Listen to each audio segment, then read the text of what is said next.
Olá, senhores, boa noite. Mais uma vez iniciando a nossa rodada de entrevistas com os candidatos ao governo do Distrito Federal. Nessa noite nós começamos a nossa quinta entrevista e a nossa convidada de hoje é a ex-deputada distrital, e muito conhecida no Distrito Federal, a nossa candidata Helena Pedrosa. Candidata, muito obrigado pela presença da senhora, muito obrigado pela deferência. Comigo, mais dessa vez, essa noite, Tenente Coronel Eugênio, também presidente da Associação do Corpo de Bombeiros do Distrito Federal, a quem eu passo a palavra para suas considerações iniciais e boa noite para a nossa convidada. Muito obrigado, Coronel Naime. Muito obrigado pela participação aqui no nosso ambiente aqui de entrevistas com os candidatos ao governo do Distrito Federal. Muito nos honra receber todos os candidatos aqui, os principais que estão disputando o governo do Distrito Federal, para levar o pleito de toda a nossa categoria acerca das discussões de futuro, de governo. Tudo isso vai impactar numa sociedade melhor. E é isso que a gente busca para o Distrito Federal, uma sociedade melhor. Muito obrigado, senhora, ter vindo. Candidato, o nosso sistema aqui, nós vamos abrir a palavra para a senhora por 5 minutos, para a senhora fazer suas considerações iniciais. Depois nós teremos uma jornada de perguntas que eu farei, o Coronel Eugênio fará, e perguntas que virão na internet. Logo em seguida, daremos mais 5 minutos para a senhora fazer suas considerações finais e encerraremos a nossa entrevista. Mais uma vez, eu agradeço a presença da senhora, e está à disposição da senhora os seus 5 minutos iniciais. Eu quero agradecer essa oportunidade que me é dada nesse momento pela Associação dos Oficiais do Corpo de Bombeiros Militar do Distrito Federal, pela Associação dos Oficiais da Polícia Militar do Distrito Federal. Meu boa noite, Coronel Naime e o Coronel Eugênio aqui. Dizer que eu fico muito feliz com essa oportunidade de falar com vocês e para deixar muito claro para todos os policiais militares, para todos os membros do Corpo de Bombeiros Militar do Distrito Federal, que não há nenhuma preferência por esta ou por aquela corporação. Todas são importantes para o nosso Distrito Federal, para a segurança do Distrito Federal. E se eu conseguir passar nessa entrevista a importância que tem que ser dada e que um governo conduzido por mim quererá dar a essas corporações, eu terei atingido o meu objetivo na noite de hoje. Dentro do nosso plano de governo, nós temos alguns requisitos que são assim essenciais e fundamentais. O primeiro requisito é o requisito do diálogo constante, de um diálogo aberto, de um diálogo respeitoso com todos aqui do Distrito Federal, com a população de uma forma geral e também com todos os representantes de todas as categorias. O Corpo de Bombeiros Militar e a Polícia Militar pode ter certeza que sentarão à mesa sempre que quiserem com o governador e nós estaremos assim com o orçamento aberto para fazer todas as discussões. Um segundo requisito é o requisito da transparência. E quando eu falo, olha, nós queremos que representantes do Corpo de Bombeiro, representantes da Polícia Militar sentem e nós, com esse orçamento aberto, é que vocês possam acompanhar para e passo todos os compromissos que firmarmos e ver a evolução desses compromissos dentro de uma regra de transparência e que está ali aberto o orçamento e vocês terão oportunidade de ver que aquilo que está sendo dado é o máximo que pode ser dado, porque nós queremos o melhor para as nossas corporações. Vocês são muito importantes hoje e cada vez mais a sociedade reclama por segurança. Hoje nós temos aí as famílias estressadas quando um filho vai para a escola e não sabe se ele volta, principalmente se estuda à noite. Hoje eu fui abordada por algumas pessoas que pensam, você tem o Zap aí, pode me dar o Zap para eu mandar as informações da campanha? Nós gostaríamos, até nós tínhamos, mas a gente não pode sair mais de smartphone porque é roubado na rua, é roubado em casa, é roubado nos ônibus. Então, olha como a segurança pública hoje é importante, E o Corpo de Bombeiros faz aquele trabalho que todos nós reconhecemos, Ele está ali para salvar vidas, ele chega rapidamente, ele atende no aleitamento para ajudar no aleitamento materno, recolhendo leite e levando para mulheres que não têm que não estão conseguindo prover o leite aos seus bebês, faz esse trabalho de bombeiro mirim, além das atividades que o Corpo de Bombeiro tem normalmente, faz esse trabalho social de um alcance inimaginável. Então, é muito importante que tenha essa consciência, então, de diálogo, transparência, e tem mais um requisito que é muito importante, a integração. Nós não queremos mais aqui ter representantes de órgãos que falam assim, aqui é o meu quadrado e eu só preciso enxergar o meu quadrado. Não, nós vamos trabalhar de forma integrada, cada um percebendo de que maneira a sua atuação reflete na atuação do outro e buscar essa integração, não apenas aqui dentro do Distrito Federal, no quesito segurança, que nós precisamos integrar a Polícia Militar, a Polícia Civil, o Corpo de Bombeiros, mas precisamos integrar com a Polícia Federal, precisamos integrar com a Polícia Rodoviária Federal, precisamos integrar com a ABIN, precisamos integrar com a Polícia Federal, não sei se eu já falei, e com o Poder Judiciário, porque nós temos uma responsabilidade muito grande, não apenas com o nosso povo, mas pelas representações diplomáticas, pela representação do judiciário e da política que nós temos aqui na nossa cidade. Então, trabalhar integrados, porque a prevenção da segurança se faz com uma informação de qualidade, uma informação segura. E esse banco de dados tem que ser um banco de dados unificado, em que todos saibam e tenham todos os elementos para que nós possamos ter uma ação efetiva aqui dentro do Distrito Federal. Então, é com esses conceitos, o conceito do diálogo, o conceito da transparência, o conceito da integração e, finalmente, o conceito de entregar resultados à população. Nós vamos ter uma Secretaria de Gestão Estratégica e que ela vai monitorar e vai medir todas as ações de todos os órgãos de governo. Porque quem não mede não gerencia, e nós não vamos esperar chegar ao final de 4 anos para ver que nós falhamos em alguma das aplicações de nossas políticas. Então, nós vamos medir todas as ações.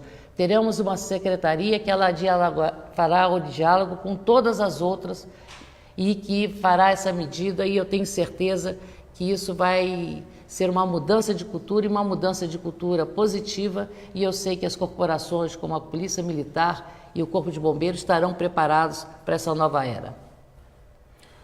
Candidato, obrigado pelas palavras iniciais da senhora. Passa então ao Tenente Coronel Eugênio para que ele faça a primeira pergunta da noite. Parabéns pelas considerações.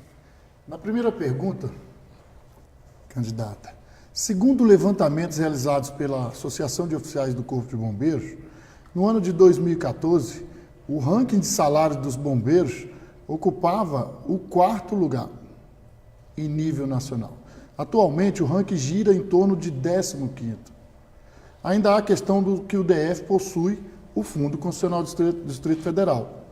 Pergunto à candidata, como o Distrito Federal, única unidade federativa do país, e que possui um fundo constitucional para manutenção dessas forças de segurança pública, com um dos melhores corpos de bombeiros do país, um dos melhores polícias militares do país, não consegue ter um dos melhores salários do país, já que a finalidade da existência do fundo é a presença dos 3 poderes na capital do país, corpos diplomáticos, embaixadas de quase todo o planeta.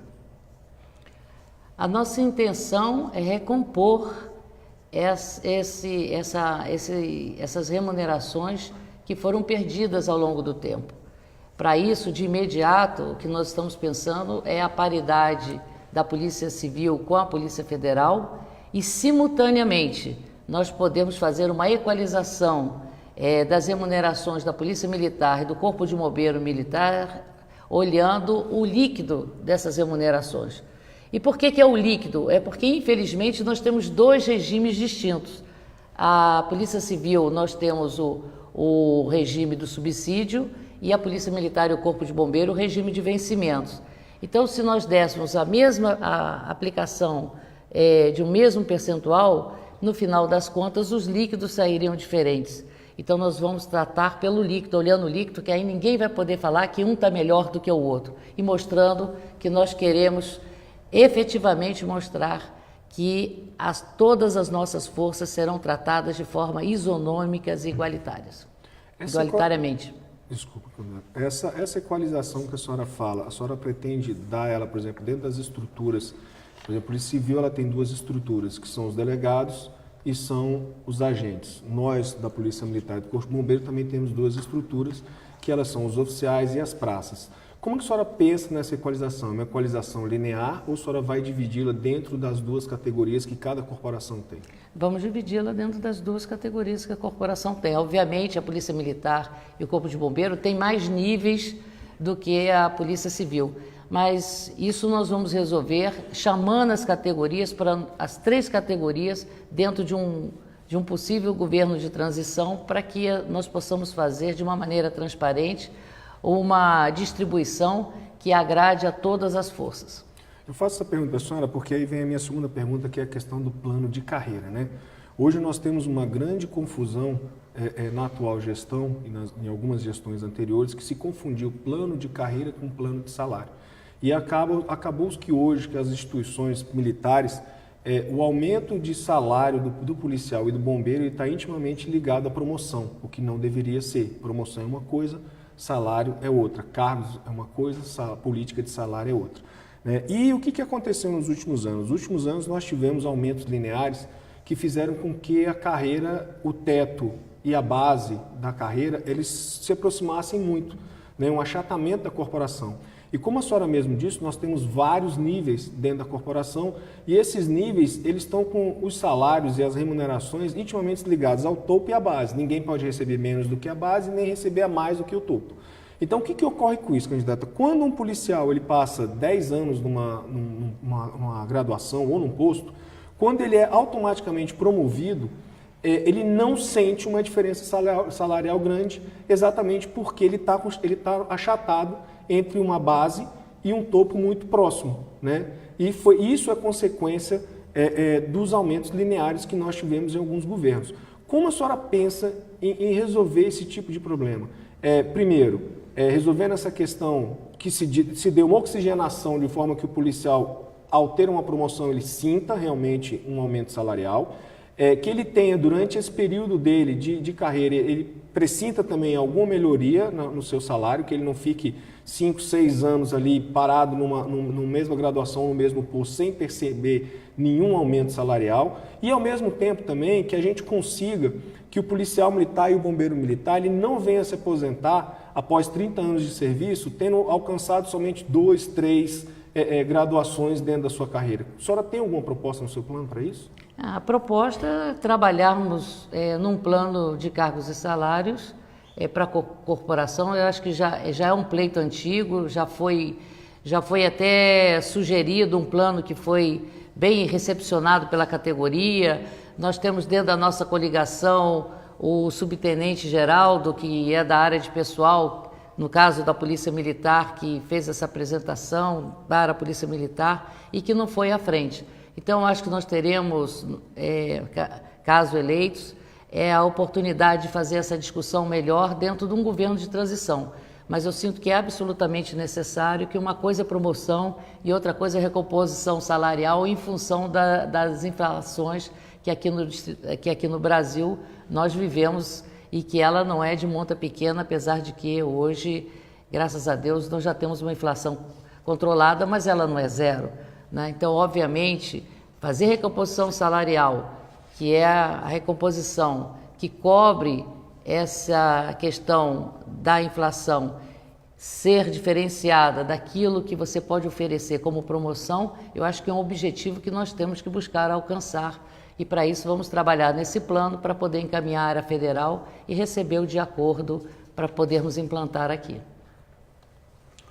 O candidato Rosso prometeu a construção da cidade do servidor, com local apenas para os policiais civis, militares e bombeiros para terem suas residências. A senhora tem um plano para a habitação dos servidores da segurança pública aqui do Distrito Federal? Eu não tenho um plano de habitacional para os servidores da segurança pública. Eu quero ter um plano habitacional para que alcance a qualquer um que seja cidadão brasiliense. Agora, obviamente, nós entendemos a importância de que os servidores públicos, e em especial os profissionais da área de segurança, também tenham acesso a esse plano. Então, nós vamos estabelecer percentuais em função da presença mesmo dentro da população, ou seja, qual é o percentual da nossa população que são militares? Qual é o percentual da nossa população que são servidores civis, né? E que vamos fazer essa divisão e vamos ter no nosso plano de governo habitacional, vamos atender ao público, que é um público que é dos civis, que não são servidores públicos, e dos civis, que são servidores públicos, mas não são militares, e dos militares. Todos terão chances de serem contemplados. Não penso em dividir em 4 áreas. Nós vamos colocar em todas as cidades que nós tivermos disponibilidade de terrenos para fazer esses planos habitacionais. Porque nós queremos, seja o policial, seja o civil, que ele possa ter a oportunidade de morar o mais próximo do seu trabalho, da sua escola, enfim, daquilo que lhe dê uma condição de qualidade de vida melhor. Eu quero sempre deixar claro que a intenção do nosso governo será trabalhar com transparência e com igualdade, que todos se sintam prestigiados e que tenham condições iguais. E nós podemos fazer isso. O Distrito Federal tem 3 milhões de habitantes. Quantos desses habitantes estão numa idade adulta e não têm residência? Quantos militares não têm residência ainda própria? Vamos pegar o percentual e nesse mesmo percentual vamos procurar levar para a nossa oferta de moradia aqui para o Distrito Federal. Candidato, uma coisa que preocupa muito tanto a família policial militar quanto a família dos corpos de bombeiro é a questão de saúde, né?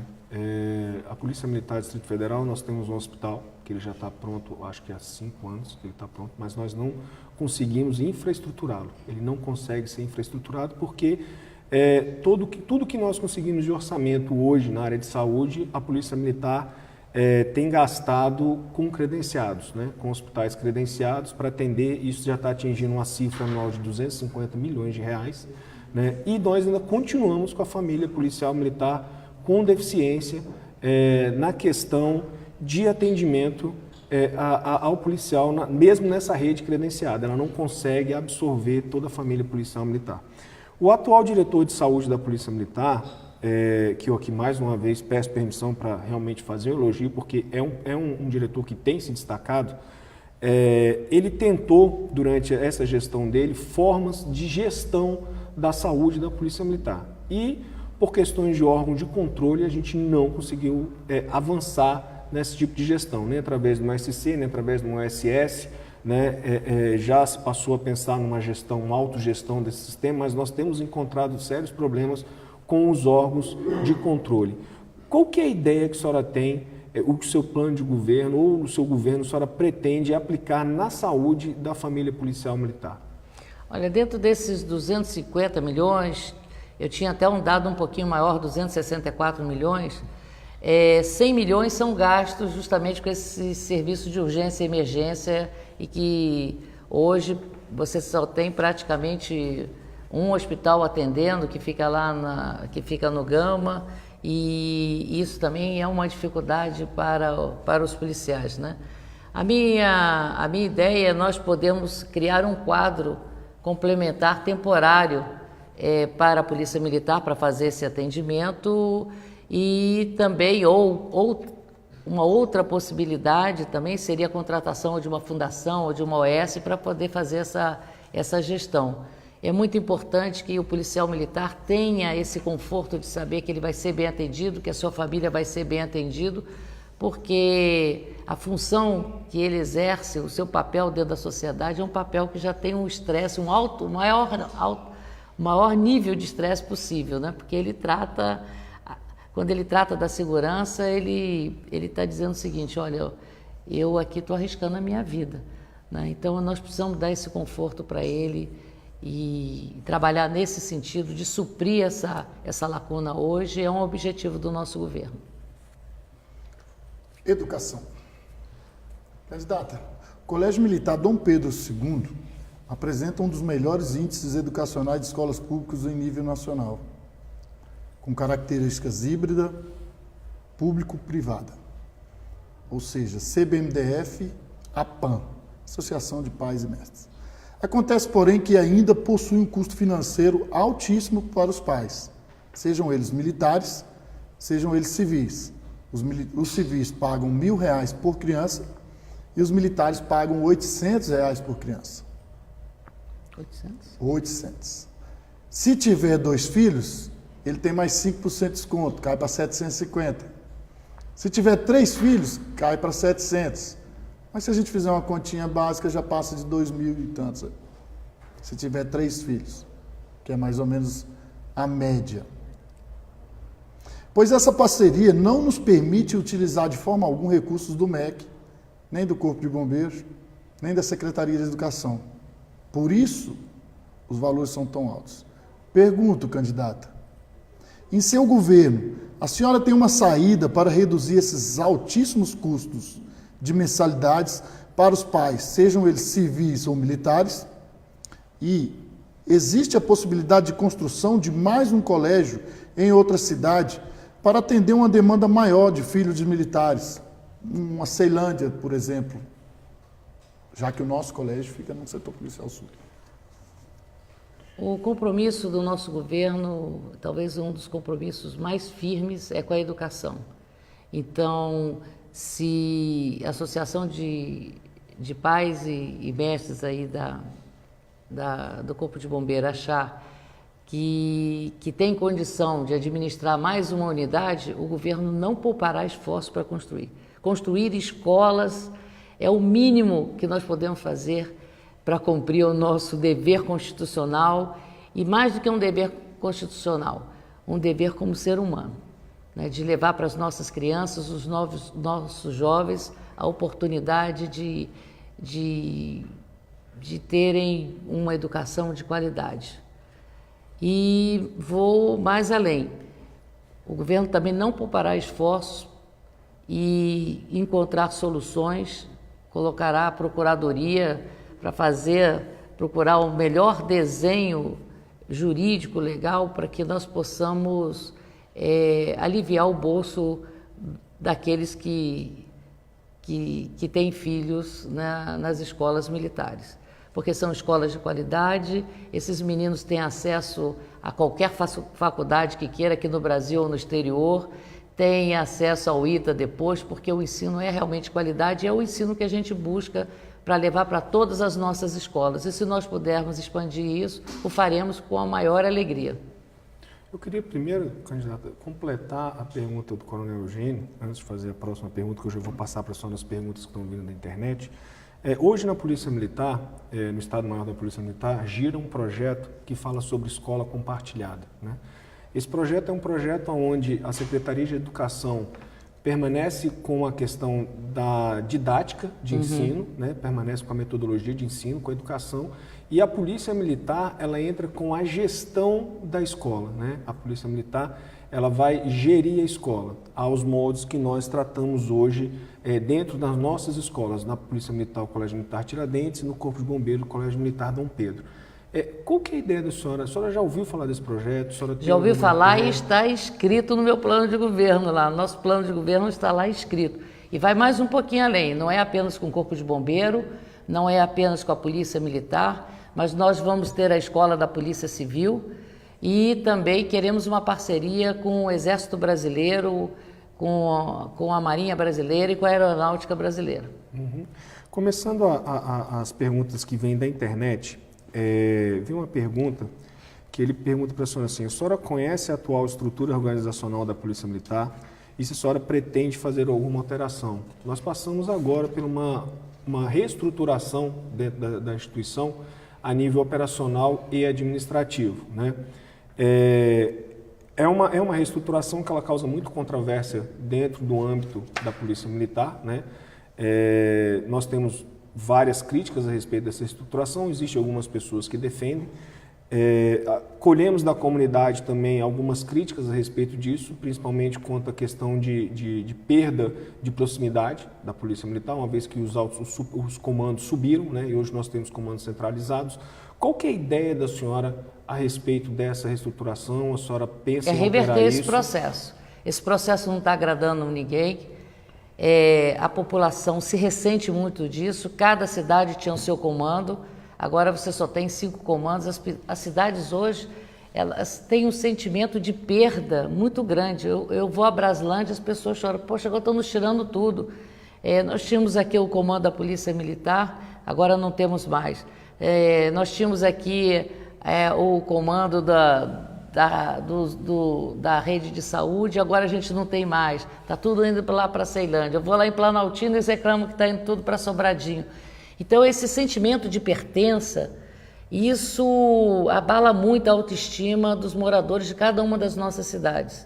E se nós formos levar para o plano da Polícia Militar, o que a gente vê? Que os tenentes-coronéis ficaram sem missão, os majores, né? Também hoje não experimentam o comando como deveria ser, porque tem que se reportar sempre a um comando central que está longe da comunidade.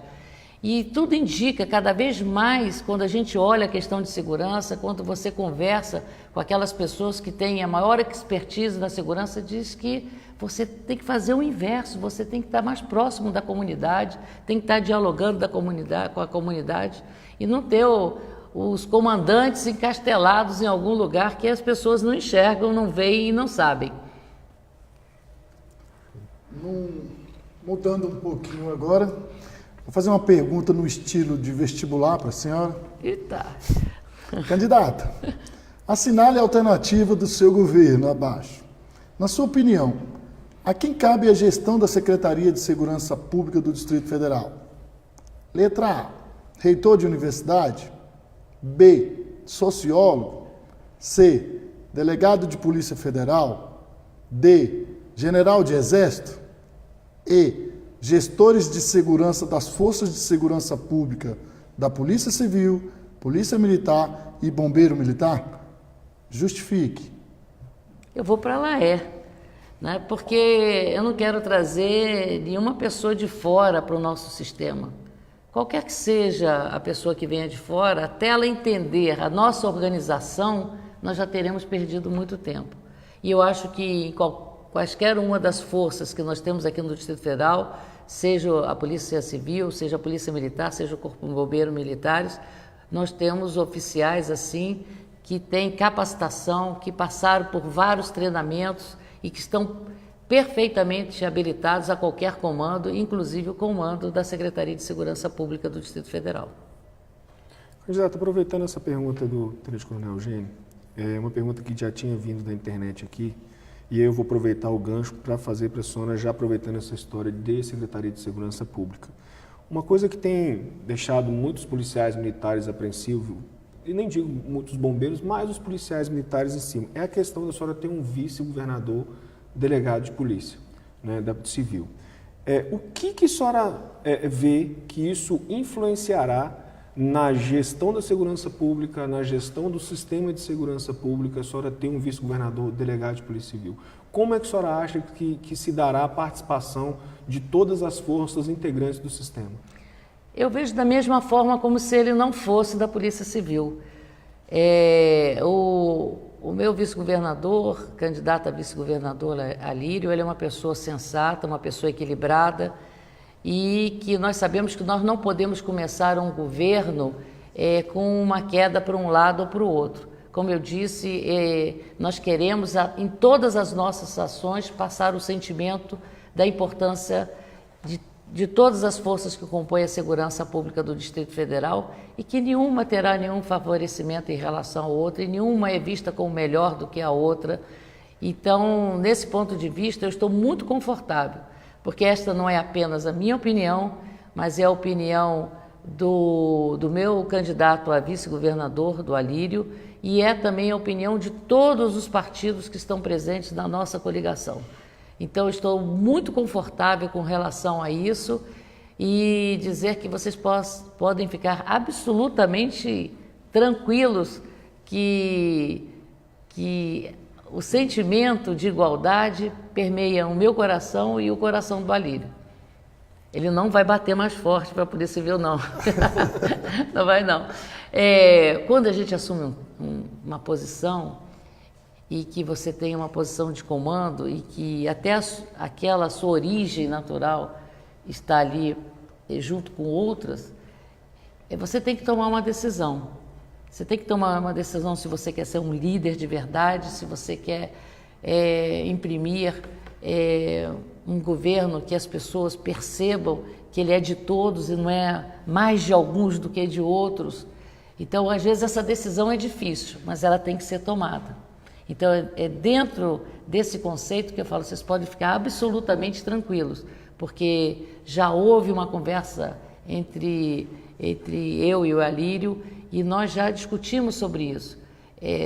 As nossas orientações, da mesma maneira, eu venho do setor privado, eu não posso dizer que eu vou privilegiar o setor privado, que eu vou dar uma direção maior para o setor privado, que eu não vou saber respeitar o servidor público, que eu não vou saber dar o peso e a importância que ele tem. As nossas origens agora têm que ficar no segundo plano, porque nós queremos governar para todos, nós não queremos governar mais para uns do que para outros. Obrigado. A senhora falou da questão da participação da comunidade no serviço de segurança pública. Nós temos um trabalho muito forte dentro do trabalho de defesa civil, que é orgânico da nossa corporação, e dentro da defesa civil há um estímulo muito grande pela questão do voluntariado, pela questão da participação das comunidades mais longínquas do poder, que geralmente são em locais que têm maior quantidade de desastres naturais, por assim dizer, áreas de risco. Pergunto para a senhora, governadora, candidata, a senhora vai voltar à Secretaria de Defesa Civil Eu vou. do Distrito Federal? Vou, porque é de uma extrema importância e vem com uma convicção muito forte de quem, como secretária de Desenvolvimento Social, teve a oportunidade de conviver com membros da Secretaria de Defesa Civil e da importância desse papel, de nós mudarmos uma cultura que o brasileiro normalmente não tem, que é da prevenção, é do planejamento para evitar o risco. E isso é importantíssimo. E quem mora, às vezes, aqui no plano piloto, não tem essa percepção de quão importante é.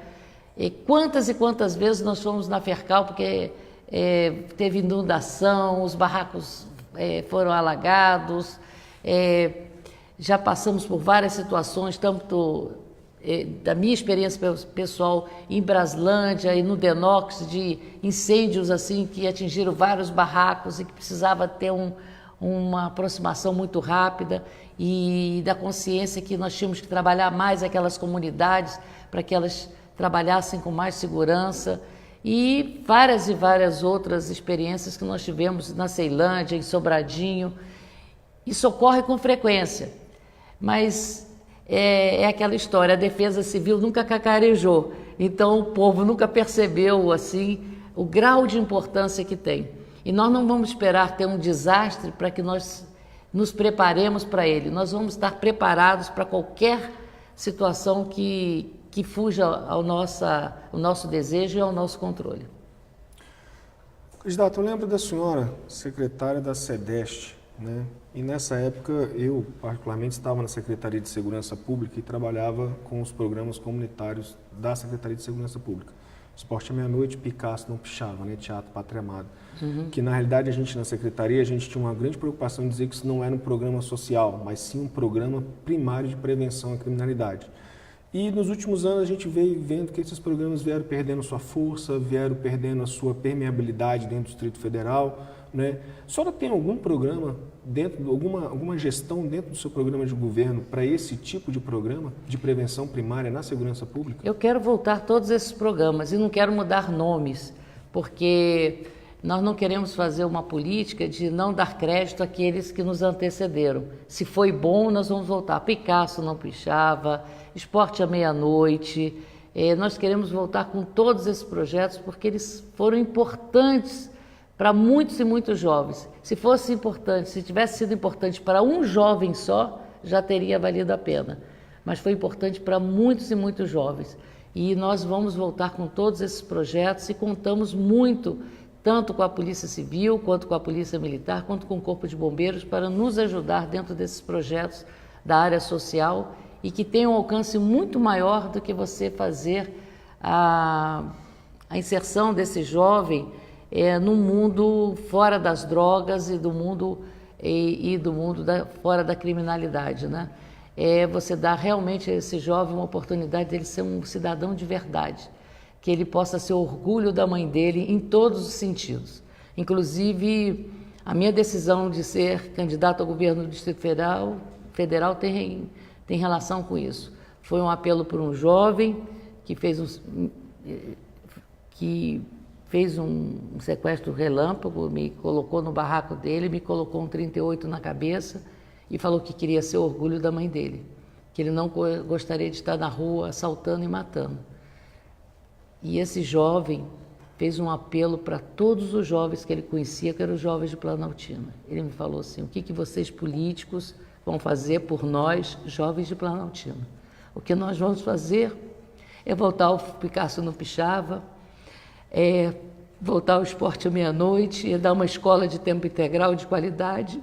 É o mínimo que nós podemos fazer para a nossa juventude. E eu tenho muito a agradecer à Polícia Militar, ao Corpo de Bombeiros e à Polícia Civil pelo esse trabalho fabuloso que foi iniciado lá e às vezes não foi dado o devido valor, porque se tivesse dado o devido valor não tinha se encerrado. Nós tínhamos colocado mais recursos, mais condições para que esses projetos pudessem crescer. E nós faremos isso no nosso governo. Nós temos compromisso com a nossa juventude. Nós temos compromisso com o futuro da nossa cidade, porque o futuro se faz no presente, no dia a dia. E eu quero que todos os jovens aqui do Distrito Federal tenham a oportunidade de serem o orgulho das suas mães, como eu tenho orgulho dos meus filhos. Governadora, ou candidata, eu vou fazer uma pergunta para a senhora ainda dentro do social, muito similar à questão do nosso amigo Coronel Naime.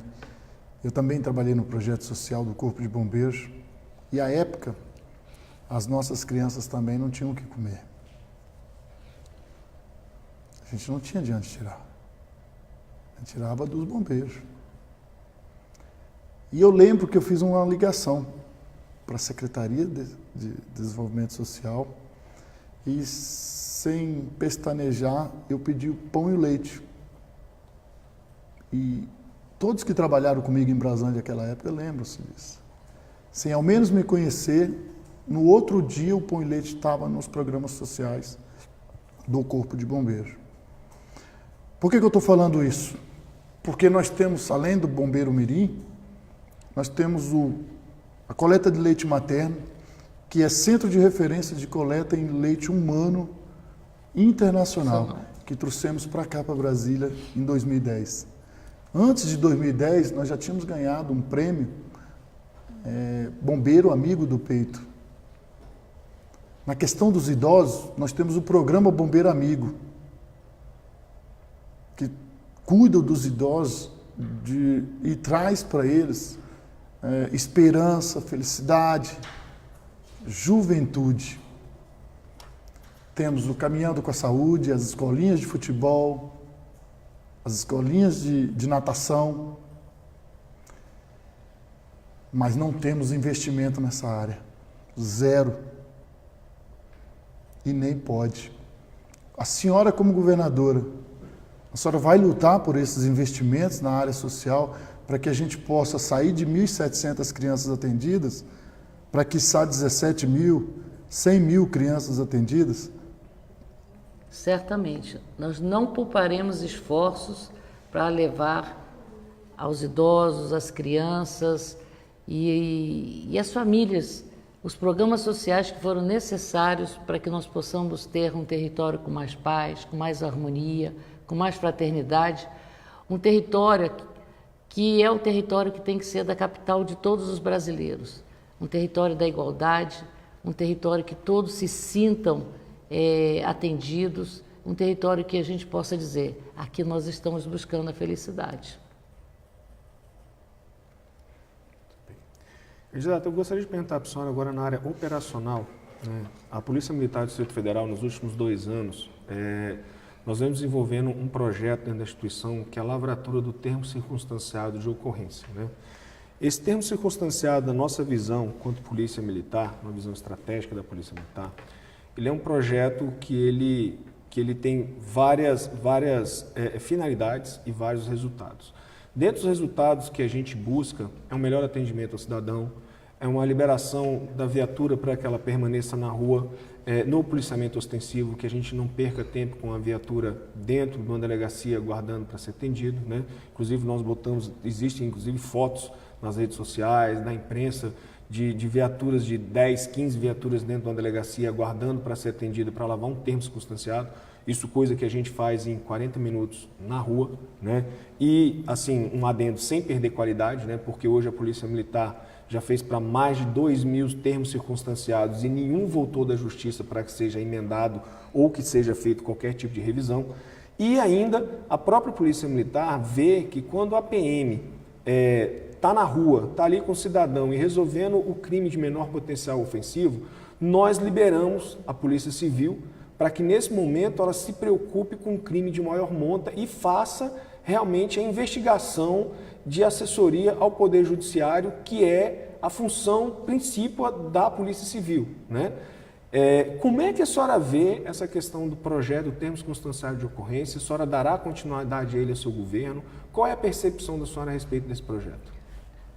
Se eleita, daremos continuidade a esse projeto. Eu acho ele importantíssimo. Eu mesmo já tive a oportunidade no passado de ver, às vezes um roubo simples de celular que era feito flagrante ali na hora e resolvido, e às vezes a polícia militar ficava horas e horas no balcão de uma delegacia. Então, eu sou a favor e só quero que nós avancemos um pouquinho mais, né? Que eu acho que é importante, que nós possamos integrar esse banco de informações, que os termos circunstanciados de ocorrências feitos pela Polícia Militar possa ser visto pela Polícia Civil, como também aquelas relações que a Polícia Civil tem também de informações sobre pessoas que já passaram por crimes e aqueles que têm que ser que estão na lista para serem presos, também possam ser enxergados pela Polícia Militar. Eu acho que quando a gente fala de integração é justamente isso. Esses bancos de informação, eles serem unificados e as nossas polícias, seja ela militar e civil, poder todas elas ter acesso às mesmas informações, porque às vezes a falta de uma pequena dificulta a ação de uma ou a ação de outra. Então, essa integração nós vamos buscar. Agora, o termo de circunstanciado de ocorrência, eu acho que foi um avanço que nós tivemos, um avanço muito grande e que nós não podemos mais prescindir dele. Só se hoje me permitir, só queria complementar a pergunta, candidato, que a senhora me falasse qual é a ideia da senhora a respeito do ciclo completo de polícia.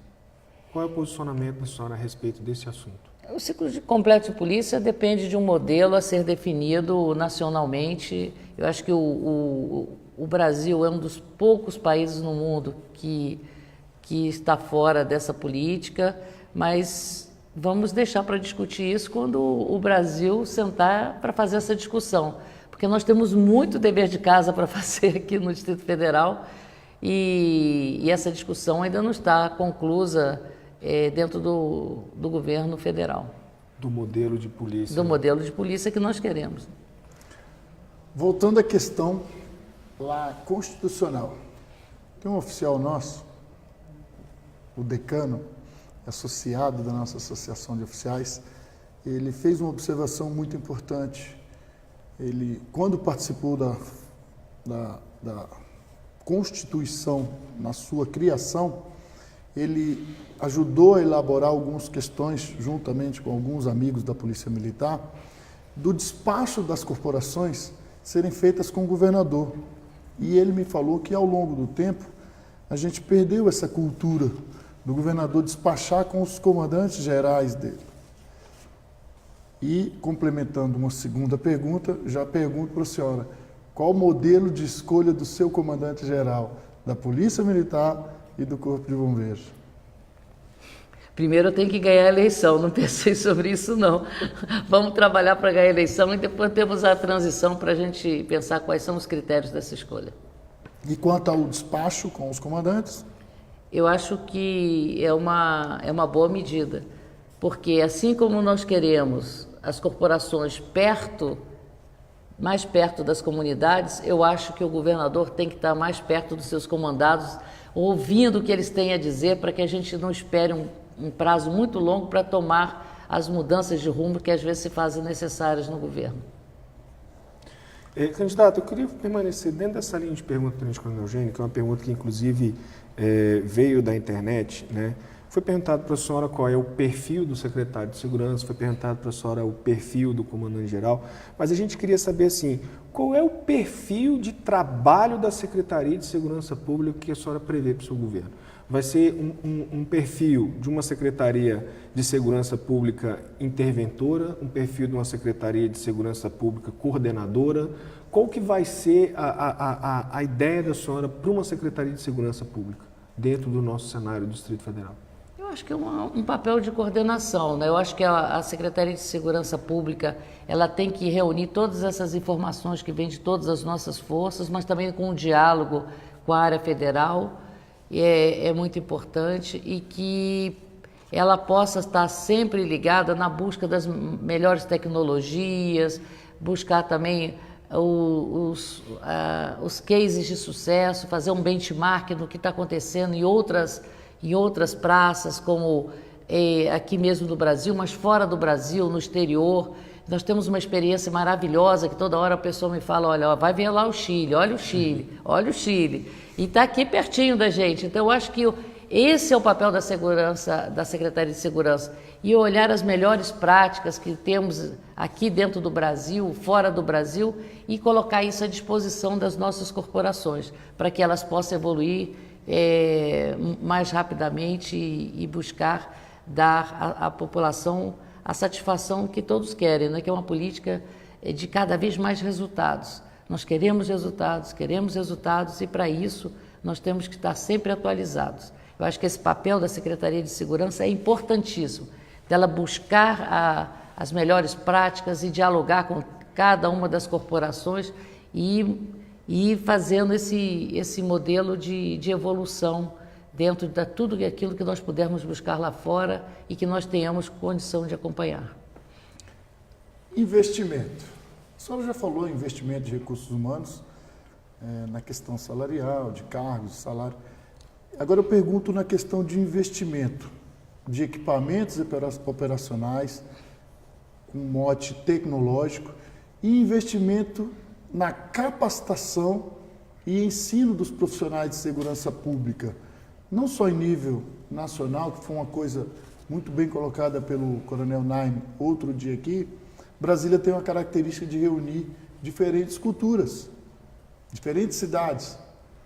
E a gente lida com essas diferenças, mas que ao longo desses anos, dos 2 últimos mandatos aqui no Distrito Federal, o número de cursos externos para capacitação dos nossos profissionais, eles foram reduzidos drasticamente. Então nós tivemos uma redução muito grande, inclusive com intercâmbios internacionais, onde nas nossas especializações a gente fazia uma viagem de estudo para finalizar o curso como intercâmbio internacional, trazendo tudo o que tinha de melhor da Europa, dos Estados Unidos, para dentro da nossa corporação.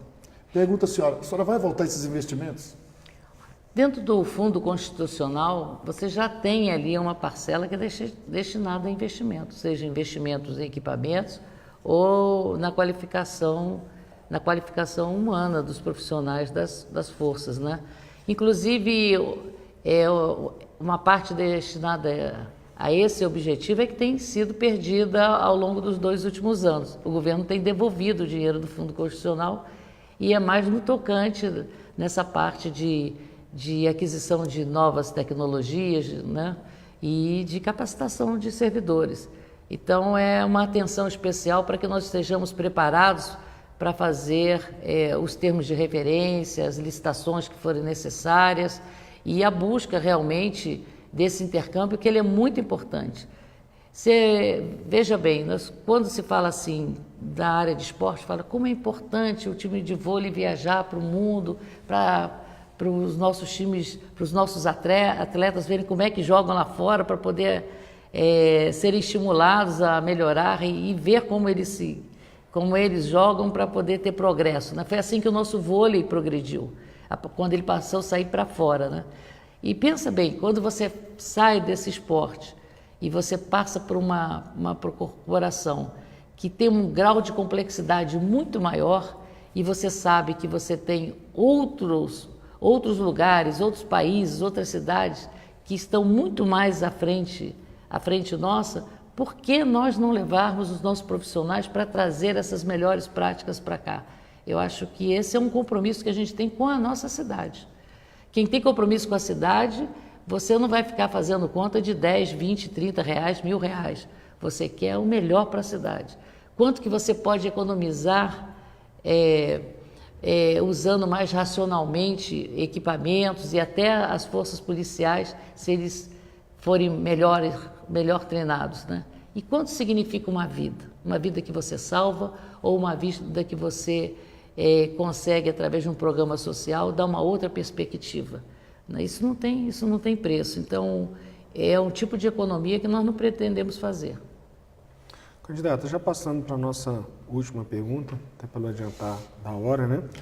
E aí abrimos a senhora os 5 minutos finais para a senhora poder fazer suas considerações. A minha última pergunta para a senhora seria a respeito de concurso público. A Polícia Militar do Distrito Federal, devido ao cenário de legislações e temas que andaram no Congresso Nacional durante os últimos anos, fizeram com que houvesse uma saída grande de policiais militares da corporação. Tivemos a Previdência, temos o assunto do teto, né? Isso tem assustado os policiais militares e muitos foram para a reserva.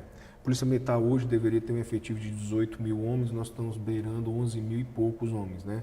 E essa diferença tem sido de grande impacto para a operacionalidade da Polícia Militar. Como é que a senhora pensa em repor esse tipo de efetivo, né?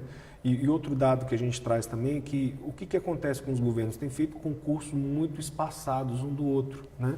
E com grande número de candidatos. Isso ocorre que acaba prejudicando até na carreira, porque hoje se a gente coloca 1.300 numa turma, eles são um bloco, como a gente sabe que depende de vaga para as promoções, essa turma vai se dividindo, vai ficando gente engargalada, vai ficando profissional muito tempo dentro da carreira, exatamente porque eles entraram em bloco na corporação. Sendo que uma constante avaliação e concursos evitaria esse tipo de fato dentro da corporação. Como é que a senhora pretende administrar isso dentro da sua gestão, caso a senhora venha a ser governadora do Distrito Federal?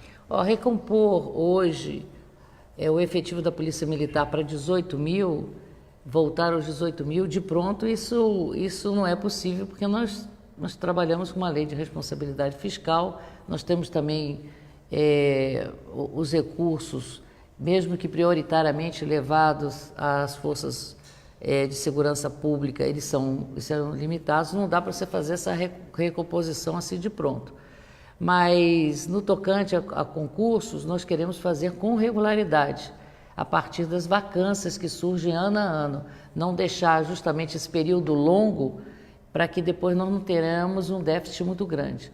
Agora, esse déficit que existe hoje, nós queremos cobri-lo não apenas com homens, mas equilibrar com o uso de tecnologias, com drones, com câmeras. Felizmente, a tecnologia está nos dando uma possibilidade da gente trabalhar com um efetivo menor. Mas, então, agregando tecnologia, mas também não podemos descuidar. Agora não dá mais para você deixar de fazer regularmente os concursos para repor as vacâncias. Eugênio, sua última pergunta, por gentileza. Minha última pergunta vai na questão muito próximo a isso que o Naime falou. Brasília, pelo censo, ela tem 3 milhões e pouquinhos de pessoas. Mas, na realidade, não é isso. Hoje, a segurança pública cuida de muito mais do que 4 milhões de pessoas do Distrito Federal. Porque tem a RIDE e tem as pessoas que vêm trabalhar em Brasília, do Poder Legislativo, do Poder Executivo e do Poder Judiciário, que trabalham de terça a quinta, mas que vêm para a nossa cidade. Sim, sem dúvida. Isso causa um aumento muito grande do nosso fluxo populacional. E até para se planejar fica difícil. Nós me tocou num assunto que você me permite até retornar aqui com outro candidato, que às vezes as coisas acontecem aqui e eles correm para uma cidade vizinha. E tem aquela dificuldade, por quê? Porque qual é o plano que existe de integração com essa rede? Será que os recursos da rede vêm para a segurança pública no Distrito Federal? Então, qual é a proposta da senhora em verificando essa densidade demográfica que não é a mesma que está no censo? Olha, essa integração com a rede ela é importantíssima, né? E nós já temos um instrumento jurídico para isso. A própria lei da rede nos dá esse instrumento jurídico. A gente procurar convênios com esses estados vizinhos, na medida do possível, verificar de que maneira nós possamos trazer recursos do fundo, desse fundo aqui do Centro-Oeste, e especialmente aqui dessa região, para o Distrito Federal, mas nós temos que ir com muita cautela. Eu gostaria de lembrar isso, porque nós temos um fundo constitucional que já está incomodando os nossos vizinhos e na medida que você pede mais dinheiro, mesmo que seja absolutamente necessário, nós começamos a mexer com a vontade deles de compartilhar desse fundo constitucional e aí nós teríamos mais dificuldade aqui no Distrito Federal. Então, fazer isso com muita responsabilidade, com muita cautela, porque o Fundo Constitucional nos dá uma condição hoje bem diferenciada e já temos dificuldade, como vocês mesmo clamam aí a todo momento, de poder voltar aos mesmos patamares de tempos atrás, de ter as melhores remunerações aqui no Distrito Federal em relação aos demais estados brasileiros, né? Então a gente tem que ter cautela quando a gente pensa em trazer um pouco mais de recursos que estão à disposição dos nossos vizinhos, né?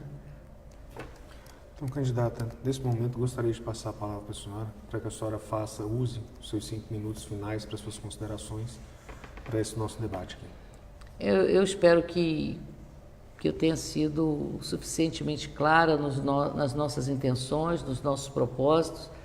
Se ficar alguma dúvida, ainda me coloco à disposição para poder tentar clarear as nossas ideias, aquilo que está contido no nosso plano de governo, de passar essa certeza de um tratamento igualitário, de um tratamento em que todos se sentirão realmente acolhidos, respeitados, e que nós possamos sonhar então com essa integração perfeita entre todas as forças de segurança aqui do Distrito Federal. Então, estou à disposição em qualquer momento, podem me chamar novamente, virei dar as explicações necessárias numa conversa como essa, numa reunião, através da produção de vídeos, através de respostas pelo e-mail, pelo meu WhatsApp, que eu deixo aqui para todos. O meu e-mail é www.elianapedrosa, e-mail não tem isso não, né? Eliana Pedrosa, pros90@gmail.com. O site aqui é www.Eliana Pedrosa, acho que é Eliana Pedrosa também, pros90, e o meu WhatsApp é 996432322. Então, por qualquer um desses caminhos, se eu não fui clara o suficiente hoje, eu me coloco à disposição e tenho certeza que o meu vice-governador, Alírio Neto, assina embaixo de tudo aquilo que eu falei aqui. Coronel G, por favor. Novamente, agradecer pela participação em ouvir a nossa categoria de oficiais bombeiros, que está hoje muito mais ligada ao clamor das nossas praças também. Hoje a gente sente na pele também as necessidades e a busca pela melhora da nossa instituição, do nosso ganha-pão, ele não cessa quando a gente vai embora. O amor só aumenta pela nossa instituição. E esse amor é que nos faz fazer muitos sacrifícios para que possamos trazer todos os candidatos e mostrar para eles a nossa real necessidade, que é a busca pela melhor gestão pública, de qualidade, para que a comunidade possa sentir todas essas mudanças lá na hora do serviço. Então, por isso, eu agradeço demais a senhora, assim como agradeci os outros, em ouvir o clamor das nossas associações. É uma questão ímpar, é a primeira vez que a gente consegue trazer os principais candidatos aqui para nos ouvir, para se inteirar, para aprender e a gente aprender com os candidatos, porque muitas das coisas políticas a gente acha que é feito no estalar do dedo. E é uma oportunidade para que todas as pessoas que acompanham ao vivo possam ter essa real noção. Então, a Associação dos Oficiais do Corpo de Bombeiros agradece a presença da senhora aqui hoje para todos os esclarecimentos que foram colocados. Muito obrigado. Boa noite. Obrigado, Eugênio. Candidato, muito obrigado pela presença da senhora. Nós, oficiais da Associação dos Oficiais da Polícia Militar e os policiais militares que estão nos assistindo, a gente já nos sente honrado só pela deferência da senhora ter vindo, independente de todos os esclarecimentos que a senhora nos apresentou. Isso para a gente aqui é uma evolução, né? A Polícia Militar e o Corpo de Bombeiro nunca haviam tido essa oportunidade de que os candidatos ao governo do Distrito Federal viessem falar com os policiais militares assuntos específicos do nosso interesse, né? Nós acompanhamos os debates na televisão, acompanhamos as reuniões, mas sempre são tratados assuntos de forma geral do interesse do Distrito Federal e nunca havia sido discutido com os policiais militares os seus assuntos de interesses próprios, né? Os seus assuntos particulares de cada instituição.